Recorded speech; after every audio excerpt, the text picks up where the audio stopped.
श्री राम। नमस्कार दोस्तों, आप सभी को सत्य घटनाओं पर आधारित हमारे चैनल हितैषी पर हार्दिक स्वागत है। मैं हूँ आपकी हितैषी।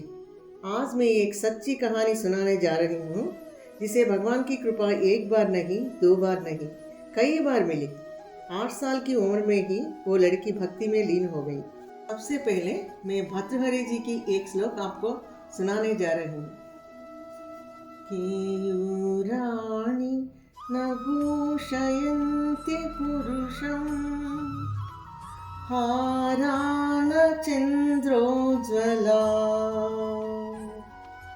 न स्नानं न विलेपनं न कुसुमं नालङ्कृता मूर्धजा वाण्येका समलङ्करोति पुरुषं या संस्कृता धार्यते क्षीयन्ते खलु भूषणानि सततं वाग्भूषणं भूषणं। यानी इंसान को स्वर्ण आभूषण, मोतियों की हार, चंदनादि खुशबू भरी लेप, सुगंधपूरित स्नान ये सब जरूरी नहीं। संस्कारपूरित भाषा ही सच्ची भूषण है। जब भाषा संस्कार पूरित होगा, बाकी सब उनके सामने नश्वर है। जिसकी बात करने की तरीका विनम्र हो, भगवान उन्हीं को सुनते हैं। एक भक्त का पहले लक्षण यही है, वो कभी किसी का दिल दुखाना नहीं चाहते। वो सब में भगवान को देखते हैं। चलिए करुणा की ये सच्ची कहानी शुरू करते हैं।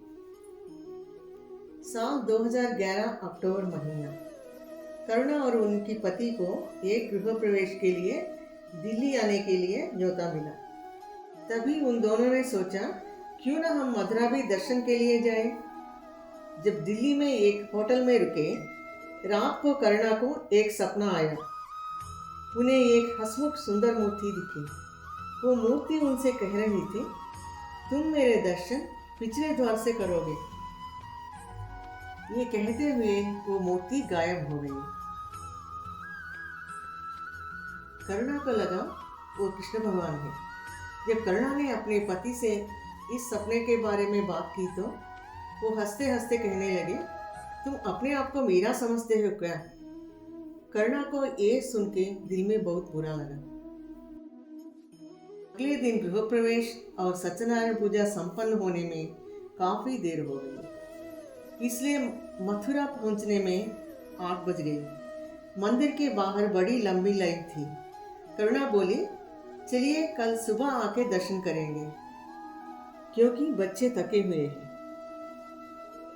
जैसे ही वो लोग निकल रहे थे, पीछे से एक मधुर आवाज आई, रुकिए भाभी जी, कहाँ जा रहे हो? चलिए मैं आपको 5 मिनट में भगवान का दर्शन कराता हूँ। ये सुन के करुणा को आश्चर्य हुआ। यहाँ मुझे कौन जानता है, सोचते हुए करुणा पीछे मुड़ी। एक नौजवान युवक अपना तेजस्वी चेहरे पर चंदन का टीका लगा के खड़ा था।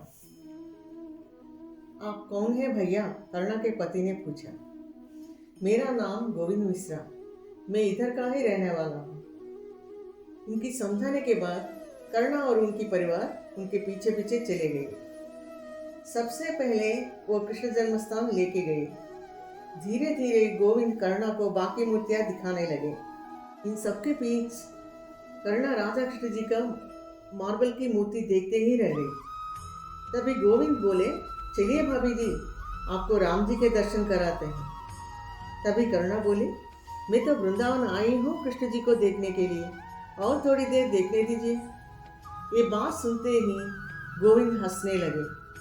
करुणा आंखें बंद करके भक्ति में लीन हो गई। थोड़ी देर के बाद जब करुणा ने अपनी आंखें खोली तो गोविंद वहां नहीं दिखे। गोविंद जी कहाँ गए? करुणा ने अपने परिवार को पूछा। परिवार वालों ने कहा, हमें नहीं पता। तभी करुणा को समझाया कि वो सपना सच हुआ। जिन्होंने दर्शन कराया वो और कोई नहीं है, बंसीवाला गोविंद जी ही है। जब ये लोग बांके बिहारी की मंदिर दर्शन करने गए तभी करुणा के समझ आया यही वो भगवान है जिन्होंने सपने में दर्शन दिए। राधा जी को अपने आप में समाये हुए बांके बिहारी को देखने के बाद करुणा की पति को अपना गलती का एहसास हुआ।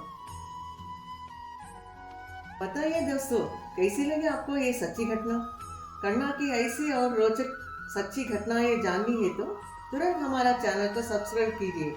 हंसते रहिए, खुश रहिए, फिर जल्दी मिलते हैं। मैं आपकी हितैषी।